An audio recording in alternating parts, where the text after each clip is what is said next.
eu quero que você, mesmo assentado lá para a palavra de Deus, de Efésios capítulo 3, versículo 14, é um tema proposto pela igreja em oração.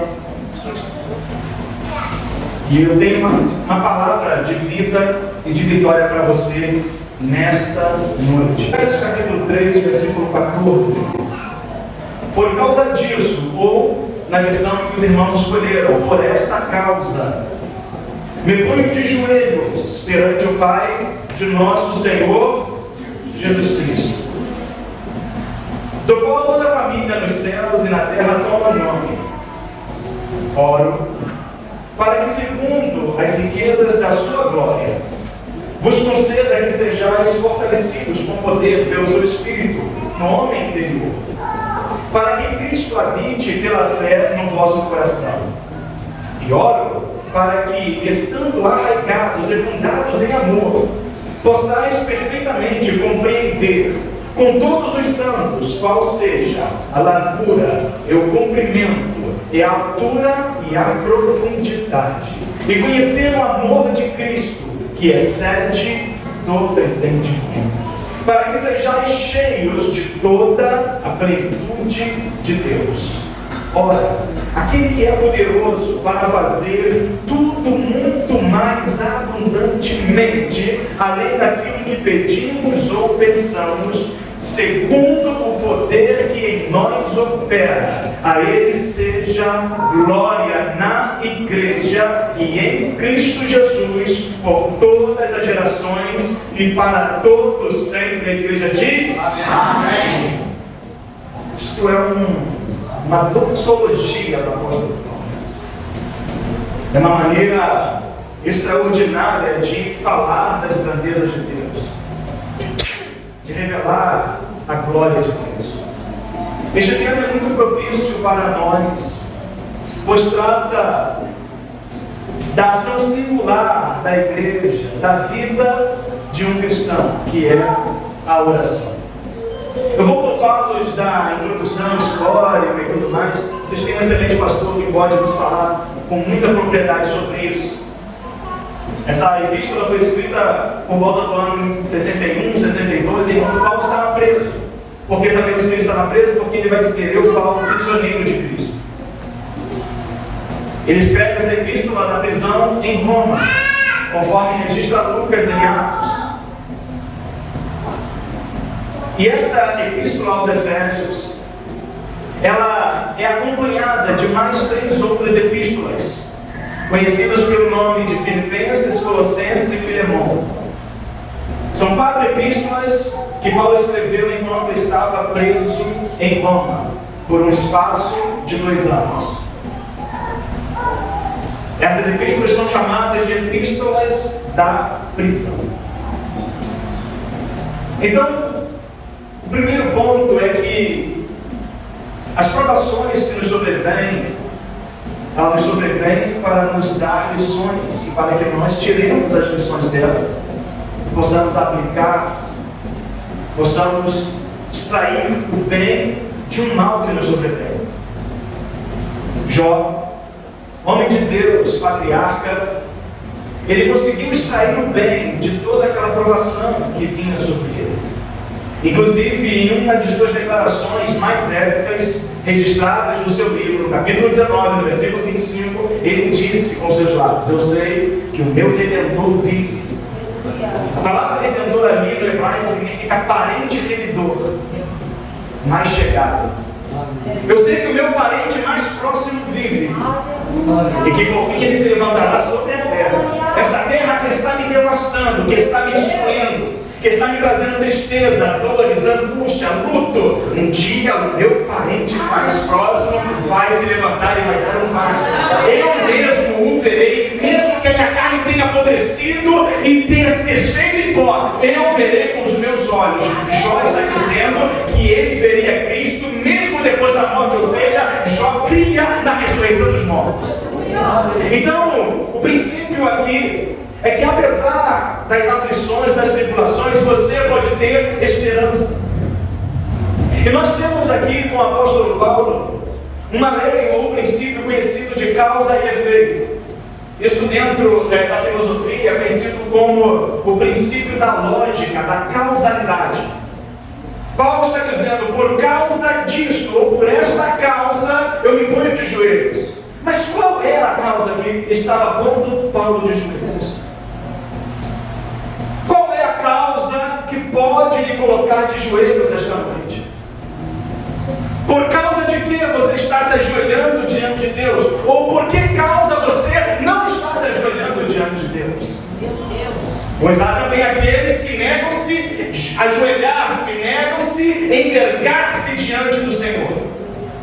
Não é sem motivos que o apóstolo Paulo escreveu aos Filipenses, capítulo 2, versículo 11, que ao nome de Jesus se dobrarão todos os joelhos, mesmo aqueles que em vida um dia se negaram, reconheceram como Senhor soberano de sua vida, um dia esses joelhos terão que se dobrar e confessar que somente Ele é o Rei, somente Ele é o Senhor, para a glória de Deus Pai.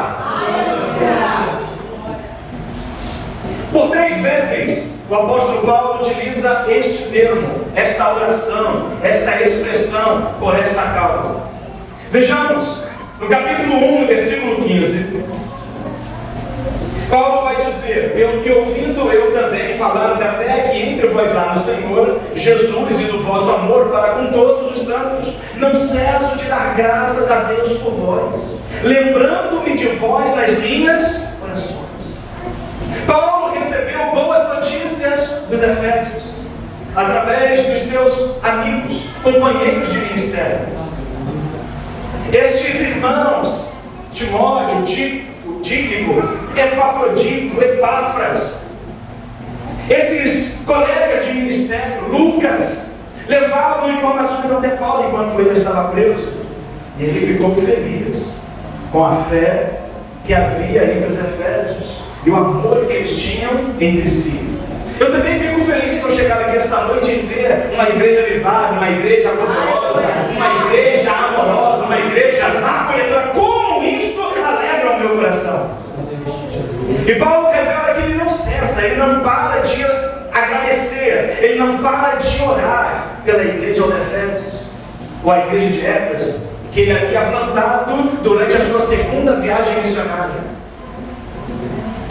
Eu peço que o Deus de nosso Senhor Jesus Cristo, Pai da Glória, vos dê em seu conhecimento o espírito de sabedoria e de revelação. Oro também para que sejam iluminados os olhos do vosso entendimento, para que saibais qual seja a esperança para a qual Ele vos chamou, e quais as riquezas da glória e da sua herança nos santos, e qual a suprema grandeza do seu poder para conosco, os que cremos, segundo a operação da força do seu poder, que se manifestou em Cristo, ressuscitando-o dentre os mortos e fazendo-o sentar-se à sua direita nos céus, acima de todo principado, autoridade, poder, domínio e de todo nome que se nomeia, não só neste século, mas também nos vindouros. Deus sujeitou todas as coisas debaixo dos seus pés, e sobre todas as coisas o constituiu cabeça da igreja, que é seu corpo, a plenitude daquele que enche tudo em todos. Por esta causa Paulo ora. Meu Deus. Veja as causas. Paulo ora por sabedoria e revelação do Espírito Santo para a igreja dos Efésios. A nossa oração esta noite deve seguir as premissas de Paulo. Devemos orar para que Deus encha esta igreja ainda mais do Espírito de sabedoria e de revelação. Uma igreja não prospera sem sabedoria do Espírito Santo e sem a revelação do Espírito Santo. E quando eu falo prosperar, eu não falo da engenharia humana, eu não falo de obras mecânicas, eu não falo de erguimento de estruturas, eu falo de prosperidade espiritual, eu falo de crescimento vertical. Paulo ora por iluminação de entendimento. Aleluia! Uma igreja abençoada é uma igreja que tem um entendimento iluminado, claro, das Escrituras. Uma igreja que está com um entendimento iluminado é uma igreja que anda na palavra, que vive a palavra, ensina a palavra, prega a palavra, obedece a palavra, ama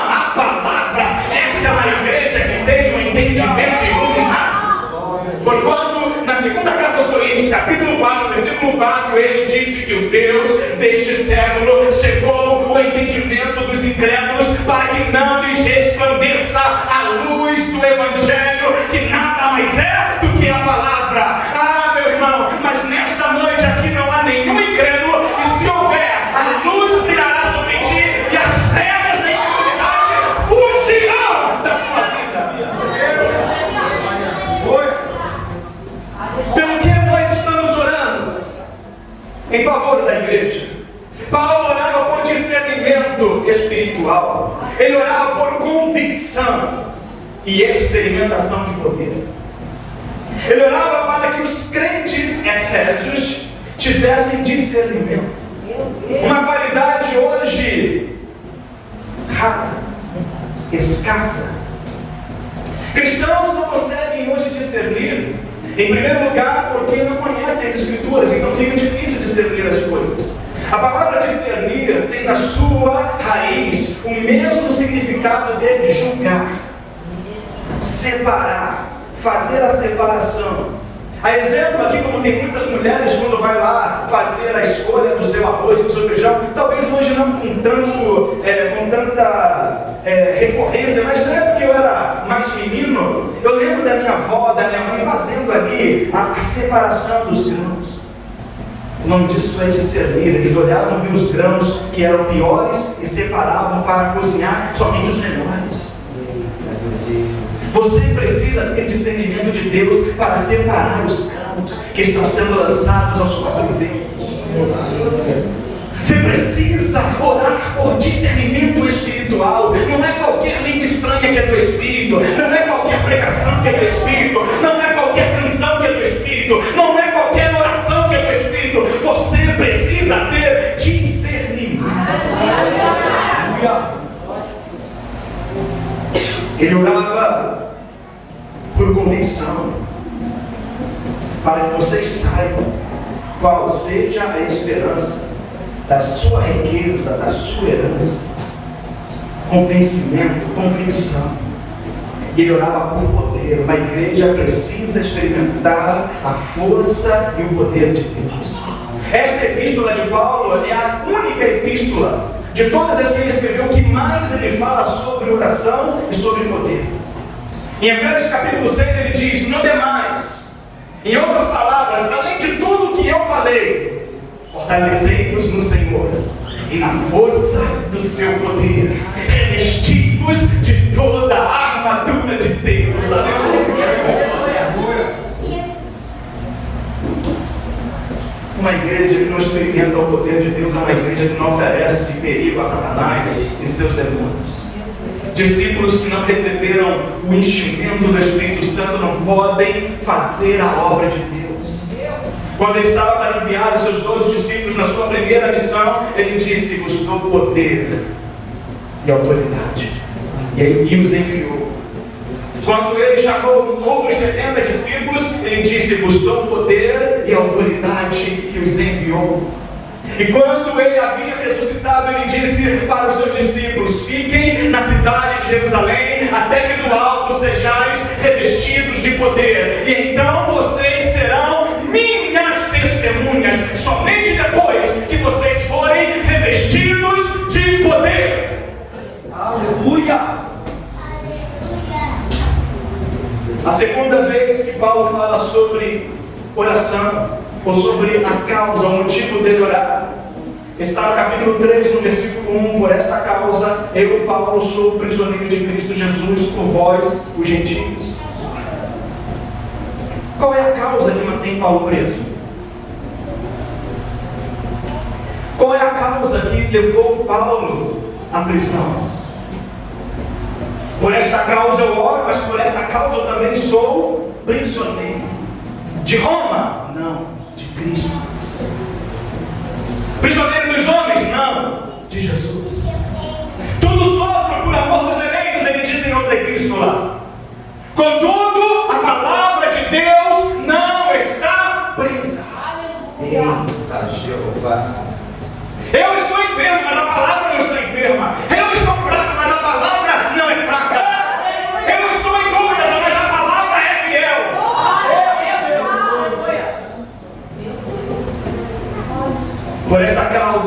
Paulo, sou prisioneiro de Cristo Jesus, por vós, por vossa causa, por causa da igreja, por causa do que ele pregava.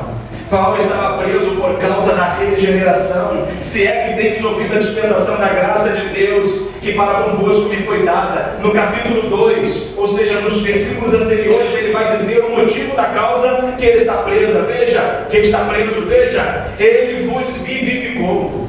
Ou seja, ele vos deu vida. Ele tornou a lhe dar vida. Estando vós mortos nos vossos delitos e pecados, nos quais andastes outrora, segundo o curso deste mundo, segundo o príncipe do poder do ar, o espírito que agora opera nos filhos da desobediência. Paulo está preso por causa da pregação que traz vida. Vida a quem estava morto. Cada um de nós que aqui estamos, que um dia nos entregamos a Jesus, estávamos mortos. Andávamos para um lado e para o outro, mas a nossa vida estava morta. Éramos homens e mulheres mortos, andando, se vestindo, se alimentando, mas sem qualquer sopro divino sobre nós. Se a morte tivesse nos apanhado em outro momento, estaríamos para sempre condenados às chamas e trevas do inferno. Mas bendito seja o Senhor, que desfez o laço, a nossa alma escapou como um pássaro escapa do laço do passarinheiro. Obrigado, meu Deus. Entre eles todos nós também antes andávamos nos desejos da nossa carne, fazendo a vontade da carne e dos pensamentos. Éramos por natureza filhos da ira, como também os demais. Isto fala de libertação. Ele não somente te salvou, ele te libertou. Ele rompeu com as algemas. Ele quebrou, ele estilhaçou os grilhões. Você estava acorrentado, amordaçado. Um valente havia lhe amarrado e nada havia que você pudesse fazer para se libertar dele. Não bastasse estar amarrado, preso, acorrentado, você estava lançado em um atoleiro, um lamaçal, um poço horrível. Mas ele estendeu a sua mão. Quando o Senhor estendeu a sua mão, ele desfez toda a obra do diabo, pois para isso se manifestou, para isso se manifestou, para isso se manifestou o Filho de Deus, para desfazer, para destruir todas as obras do diabo. Paulo está preso porque ele pregava a ressurreição. Estando nós mortos em nossos delitos, nos vivificou com Cristo. Pela graça sois salvos, e nos ressuscitou com Ele, fazendo-nos assentar nas regiões celestiais em Cristo. Interessante a linguagem que Paulo usa. Embora nós ainda não estejamos ressuscitados de fato espiritualmente, nós experimentamos esta ressurreição. O poder do Espírito Santo nos trouxe de volta. Alguém já disse neste mundo que crente vegeta, crente não vive, não sabe o que está falando. A única vida que há para ser experimentada é a vida que há em Deus, é a vida que há em Cristo, é a vida vivida e guiada e dirigida pelo Espírito Santo. Paulo está preso porque ele pregava a elevação espiritual. Ele disse que nós não somente ressuscitamos, nós fomos elevados, erguidos, fomos tirados de baixo e fomos colocados em cima, assentados não embaixo, assentados em cima, em regiões celestiais. É por isso que Ana orou e cantou dizendo: Senhor, ergue o necessitado do monturo, de um monte de lixo, e o faz assentar, embaixo não, em cima, como os reis e os príncipes do seu povo. Aleluia! Eita, meu Deus. Você está na igreja hoje, sabe onde você está sentado? Entre os príncipes e as princesas. Você está sentado onde o rei está sentado. Seu trono está nos céus, seus pés aqui na terra, e o Pai o coroou, rei de Israel. Aleluia! A igreja é o lugar Seus pés descansam na igreja. A igreja é o lugar do seu repouso, é o lugar da sua comunhão. Não é sem motivos que a Bíblia diz que sobre nós repousa o Espírito de Deus. O lugar do seu descanso é a sua igreja, é a sua vida. Paulo está preso porque ele pregava a aproximação. No capítulo 2, no verso 13, ele diz: agora, porém, em Cristo Jesus, vós que estáveis longe, já pelo sangue de Cristo chegastes perto. Estávamos longe. O cantor cristão, poeta, intérprete dizia: a minha alma estava longe do caminho do céu. Eu era pobre, perdido, pecador. Estávamos longe, mas agora, pelo sangue, chegamos perto. Louvado seja Deus. O salmista Davi, no Salmo 63, diz: a minha alma te segue de perto. Louvado seja Deus.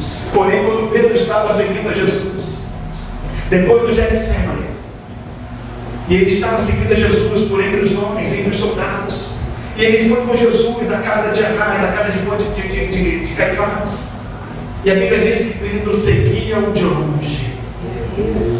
Então, de longe, Pedro negou a Jesus.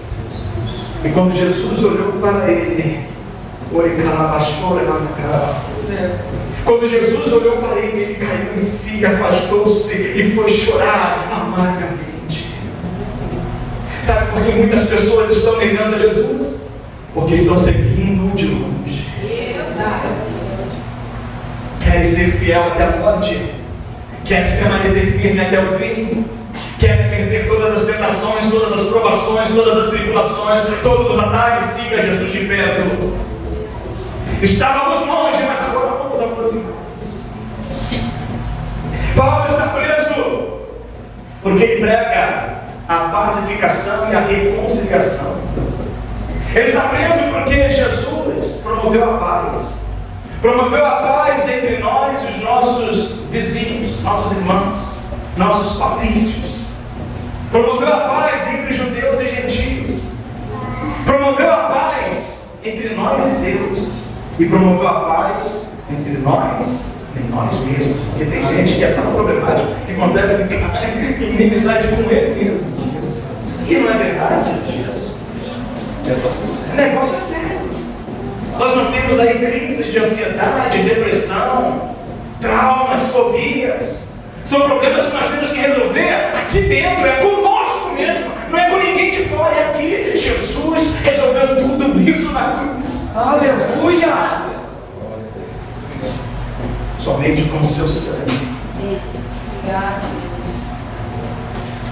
Um cantor famoso do nosso tempo diz: seu sangue leva-me além, a todas as alturas, onde ouço a sua voz, fala de tua justiça, pela minha vida. Jesus, este é o teu sangue. Aleluia. Paulo está preso porque ele prega a reconciliação. Nós estávamos em inimizade, mas agora houve uma reconciliação. Fomos reconciliados com Deus. Lembre-se, Deus tinha uma contenda com os moradores da terra. Gênesis capítulo 6, versículo 3. Deus tinha uma contenda com os moradores da terra. Livro de Amós, capítulo 4, versículo 1. Mas agora Deus tem paz com os homens por causa do sangue de Jesus. Paulo está preso porque ele prega uma cidadania. Não uma cidadania romana, mas uma nova cidadania. Não uma cidadania israelita, uma cidadania celestial. Ele prega valores que o mundo desconhece.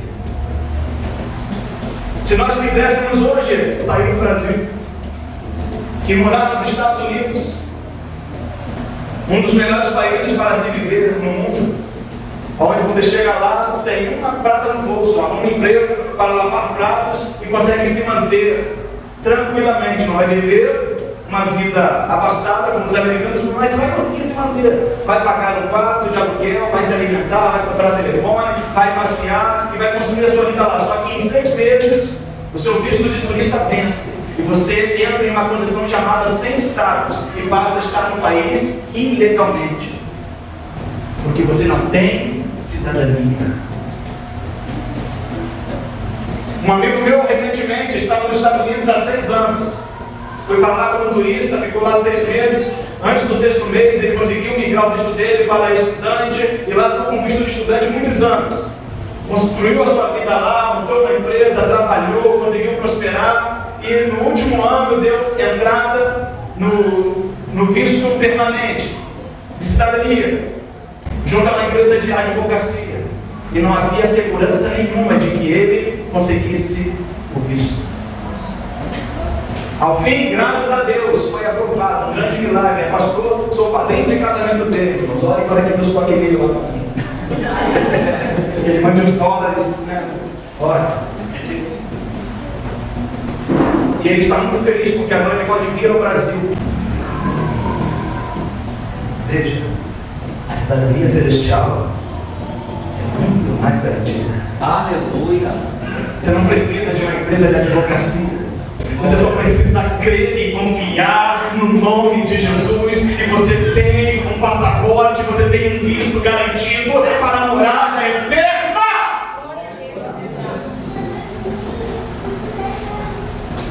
E outra coisa, pessoas sem status, quando cometem alguma criminalidade, ilegalidade, vão a tribunais e são deportados. Do céu ninguém será deportado. Você pode chegar lá cheirando a fumaça, como diz o apóstolo Paulo, salvo todavia como que pelo fogo, mas de lá você nunca mais sairá.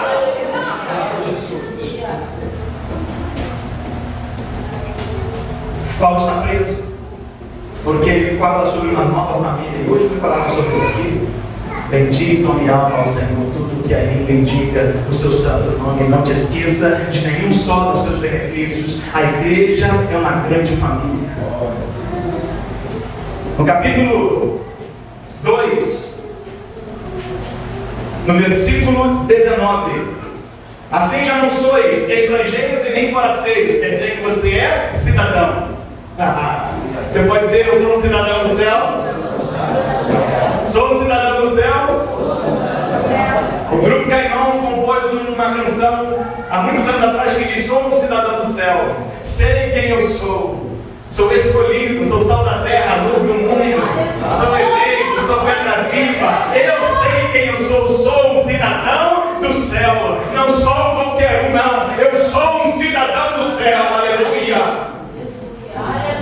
Não somos mais estrangeiros, não somos mais estranhos e nem forasteiros, que quer dizer de fora. Nós estamos do lado de dentro, mas concidadãos dos santos e membros da família de Deus. Aleluia. É o único lugar no mundo que você entra em um dia e no outro dia alguém que nem conhece lhe chama de irmão. Aleluia. Nem a maior e melhor empresa para se trabalhar no mundo, que é o Google, onde as pessoas durante o seu expediente andam de patinete, comem o que querem, bebem o que querem. Nem mesmo lá uma pessoa é chamada de irmão. É somente na igreja do Deus vivo, que é uma verdadeira família. Glória a Deus. Aleluia. Como toda família, Deus tem uns atritos, mas é uma família.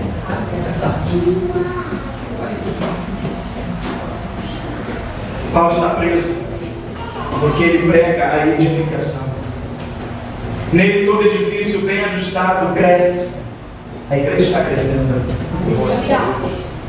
Entre as figuras que Paulo utiliza para a igreja, ele chama a igreja de lavoura. Ele chama a igreja de lavoura, plantação. Ele chama a igreja de corpo. E ele chama a igreja de edifício. Um prédio a ser erguido, onde nós somos colocados como pedras. E Pedro vai dizer que não somos pedras mortas, somos pedras vivas.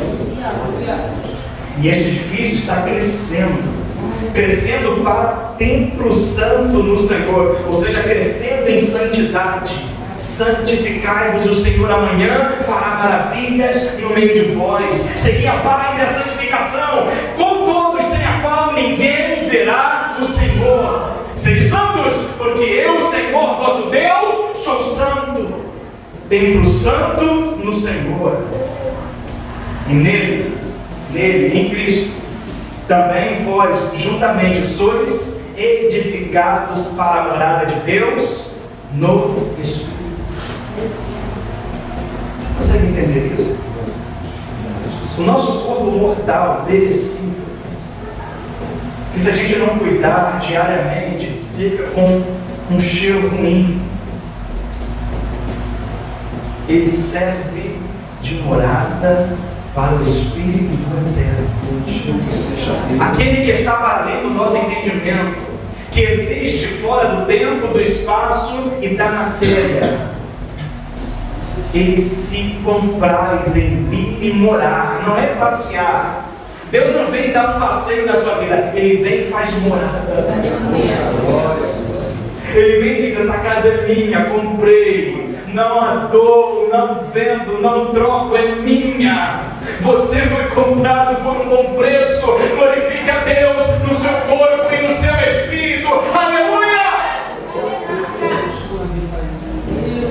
Obrigado, Senhor. Por esses motivos Paulo está preso. E a igreja está sendo edificada. Paulo está preso, mas a igreja está crescendo. Paulo está acorrentado, preso a um soldado, mas a igreja está crescendo em santidade, em amor, em pureza, em fé, em poder. Muitas coisas podem acontecer e nos sujeitar a situações difíceis, mas a igreja seguirá crescendo. Eu vou passar, o pastor Kleber vai passar, mas a igreja de Cristo seguirá crescendo, seguirá triunfando, seguirá sendo abençoada em nome de Jesus. Então, no capítulo 3, no versículo 14, Paulo vai dizer: por esta causa me ponho de joelhos. Novamente, é a lição da causa e do efeito. O efeito é a oração. E a causa? A causa está nos versículos anteriores, do capítulo 3. Veja só. No versículo 3 ele diz: isto é o mistério que me foi manifestado pela revelação, como assim em poucas palavras vos escrevi. Quando lerdes o que escrevi, podereis perceber a minha compreensão do mistério de Cristo. Algumas vezes o apóstolo Paulo se refere a algumas particularidades do Evangelho como mistério, ou seja, algo que estava encoberto, porém foi revelado. Um deles é Cristo. O Cristo era um mistério encoberto em Deus, oculto em Deus, desde todas as gerações. Ora, pastor, mas os profetas não viram a Cristo? Não. O Senhor Jesus disse que muitos reis e profetas desejaram ver o que os apóstolos estavam vendo, mas não viram. Ele diz: bem-aventurados que não viram e creram. Você crê que o Senhor Jesus vive? Você é bem-aventurado nesta noite. O mistério de Cristo. Paulo se põe de joelhos por causa do mistério dos gentios. No versículo 6 ele diz: o mistério é que os gentios são cordeiros e membros do mesmo corpo e co-participantes da promessa em Cristo Jesus pelo Evangelho. Não somente Jesus era um mistério escondido em Deus, os gentios também eram. Quem são os gentios? Os gentios somos nós. Todas as demais nações que não são o povo de Israel. Então, todas as demais nações eram chamadas de nações gentias ou gentes. Palavra comum, popular, para designar qualquer pessoa. Mas quando falava em Israel, você sabia, é o povo de Deus, é o povo do Senhor. Quando falava em Israel, você sabia, é o povo que se chama pelo nome do Senhor. E se o meu povo, que se chama pelo meu nome, se humilhar e orar, e me buscar e se arrepender dos seus maus caminhos, então eu ouvirei dos céus, perdoarei os seus pecados e sararei a sua terra. Este era Israel, mas nós fomos enxertados. O Senhor abriu um espaço e diz: entra aí, meu povo. Vocês não eram povo, mas agora vocês são povo. Vocês não me procuravam, mas me acharam. Vocês são meus. Obrigado. Nós somos o mistério dos gentios. Nem eu nem você tínhamos direito direito a qualquer aliança, a qualquer herança, a qualquer promessa. Paulo diz que nós éramos estranhos aos concertos, às alianças, aos pactos. Não tínhamos promessa, não tínhamos lei, não tínhamos profetas, não tínhamos nada. Éramos angujeiro, oliveira brava. Mas Ele nos colocou na oliveira. Ele nos instituiu. Daí surge aquele hino: oliveira verdadeira, Jesus Cristo é. Aleluia. Nele fui enxertado e vivo pela fé. Aleluia. Jesus está neste lugar. Por que causa Paulo está de joelhos? Ele está de joelhos por causa de você, por causa de mim. Ele está orando como Jesus orou no jardim. Pai, eu peço não somente por estes, mas eu peço também por todos aqueles que hão de crer em mim. Naquela pequena oração estava eu e estava você. Jesus estava intercedendo pelos gentios. Paulo está preso por causa do mistério da igreja.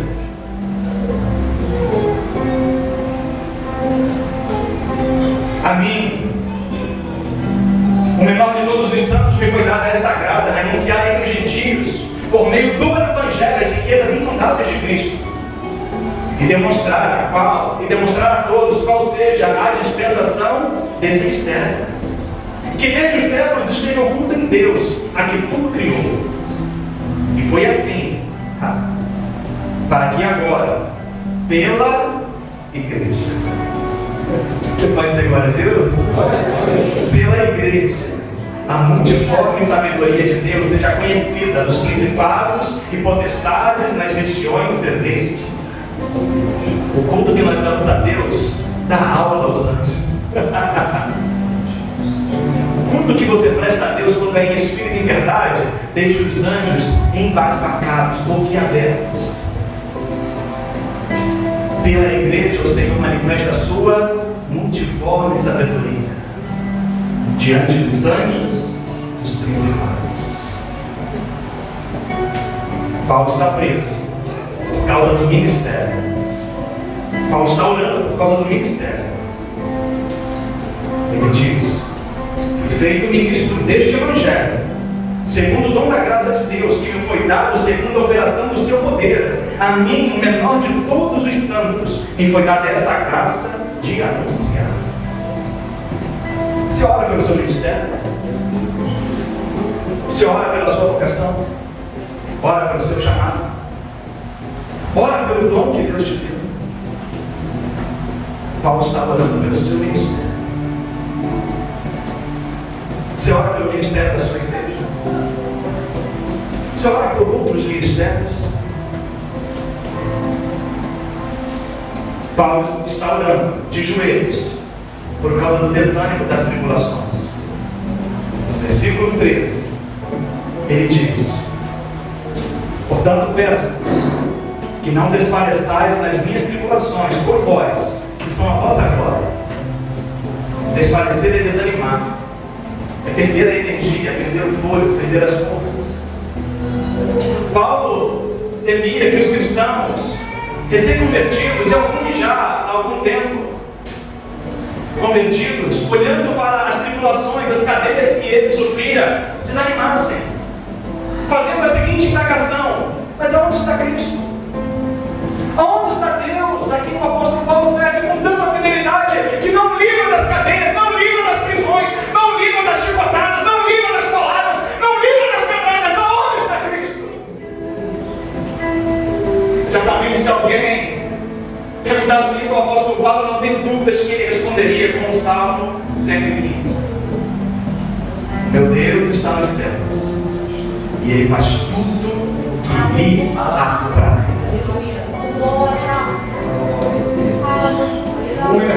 As cadeias, as tribulações não deveriam vir para nos desanimar, deveriam vir para fortalecer a nossa fé, para exercitar os nossos músculos de piedade, de santidade, de adoração. A esposa já falecida do saudoso pastor missionário Gunnar Wingren, das Assembleias de Deus, sueca, Frida Vingley escreveu um hino que está registrado lá na harpa cristã, já não me lembro o número, mas diz que os mais belos hinos e poesias foram escritos em tribulação. O que mais te emociona é ver um homem que vence uma competição com larga vantagem sobre os seus oponentes, ou é aquele que mesmo perdendo chega ao fim da competição ainda mancando, com a perna destendida? O que mais nos emocionava nas vitórias do nosso corredor Ayrton Senna não eram as vitórias que ele ganhava de lambuja, eram as vitórias que ele ganhava quando já o seu pescoço estava endurecido, os seus braços e pernas estavam cheios de gambas, dirigindo 2 horas debaixo de chuva pesada, 50, 60 voltas, e os brasileiros iam à loucura e ficavam cheios de orgulho, porque aquele homem vencia no braço, na força, na raça, porque o carro que ele tinha não era capaz para competir com os demais carros. As dificuldades servem-nos para nos inspirar. Agora, eu não sou de fazer isso, mas faça. Faça isso agora. Fale com o seu irmão. Mas alguém tem que passar na dificuldade. Será você? Pergunta para ele, será você? Ou será eu? Para que você mantenha a chama acesa, para que você mantenha esta fé poderosa, alguém tem que sofrer, alguém tem que padecer. Das duas umas, ou vai ser você ou vai ser eu, mas alguém vai sofrer. E aí o apóstolo Paulo vai escrever a segunda carta aos Coríntios, no capítulo 3, no capítulo 1, dizendo assim: bendito seja o Deus e Pai de nosso Senhor e Salvador Jesus Cristo, Deus de toda a consolação, que nos consola em toda luta e tribulação, e com a consolação de Deus, nós também consolamos os outros, com a mesma consolação que nós somos consolados. Aí você está desempregado e você ora por quem está desempregado. Você está enfermo e ora com fé por quem está enfermo. Você está na luta, mas ora com fé por quem está na luta. Porque você recebeu de Deus consolação. E aqui eu vou encerrar a mensagem. Paulo ora por fortalecimento e poder espiritual. No versículo 16, ele pede para que ele ora, ele diz assim: oro para que segundo as riquezas da sua glória. Deus não é pobre, ele é rico. O profeta já dizia, Deus disse: meu é o ouro e minha é a prata. Tudo é de Deus. Eu oro para que segundo a sua riqueza ele vos conceda que vocês sejam fortalecidos com poder pelo seu Espírito. Uma igreja forte é uma igreja espiritual, poderosa no Espírito, nas armas do Espírito, à direita e à esquerda, por ataque e por defesa, mas tem que ser no Espírito, não pode ser na carne. Não militamos segundo a carne, ainda que vivamos na carne, não pelejamos, não guerreamos segundo a carne. As armas da nossa guerra, da nossa peleja, não são carnais, mas sim poderosas em Cristo para a destruição das fortalezas. Paulo diz que só é possível vestir a armadura orando no Espírito. Aleluia! Efésios capítulo 6, versículo 18. Depois de tomar o capacete da salvação e a espada do Espírito, que é a palavra de Deus, Paulo diz: orando em todo o tempo. Você só pode revestir-se de toda a armadura de Deus se você estiver orando. Em todo o tempo. Orando sempre. E não é qualquer oração, não. É orando no Espírito. A oração é a arma secreta do cristão. De todas as armas previstas na armadura, apenas a espada é vista como arma de ataque. Mas a oração é a arma secreta. A oração é o radinho. Já viu o soldado na guerra em filmes? Que está lá pelejando, batalhando, e de repente ele se vê encurralado, acuado. O que ele faz? Ele chama no radinho, reforço, e aí vem um helicóptero, vem um jato e pum, destrói os inimigos. A oração é o seu radinho com Deus. Quando você estiver acuado, quando você estiver sem qualquer saída, chame a Deus na oração. Ele vai mandar o recurso do céu, que vai destruir os inimigos em redor. A oração em secreto é o que nós temos de mais precioso. Jesus disse: e quando orares, entrai no vosso quarto, e lá em secreto vocês falem com o vosso Pai, e o vosso Pai vos responderá. Muita oração, diz alguém, muito poder. Pouca oração, pouco poder. Nenhuma oração, nenhum poder. E assim nós terminamos. Paulo pedindo oração. No verso 19 ele diz: orai por mim. Ora, mas é o apóstolo Paulo. Homens de Deus não pedem oração. Homens de Deus apenas oram, não. Homens de Deus precisam de oração. Eu preciso, o seu pastor precisa. E Paulo pede para que os efésios orem por ele. Orem por mim, para que me seja dado, no abrir da minha boca, a palavra com confiança, com intrepidez, para fazer conhecido o mistério do Evangelho. Paulo não está pedindo diretamente, ore para que eu seja liberto, não. Ele está pedindo para que ele seja empoderado, para que ele possa pregar, preso ou solto. Eu quero lhe perguntar esta noite: você tem orado pelo seu pastor? Seu pastor precisa de oração. Ele precisa de mais poder, de mais intrepidez, de mais confiança. E ele vai receber isso quando você orar mais por ele. Por esta causa, eu me ponho de joelhos. Vamos orar? Fiquemos de pé em nome do Senhor Jesus.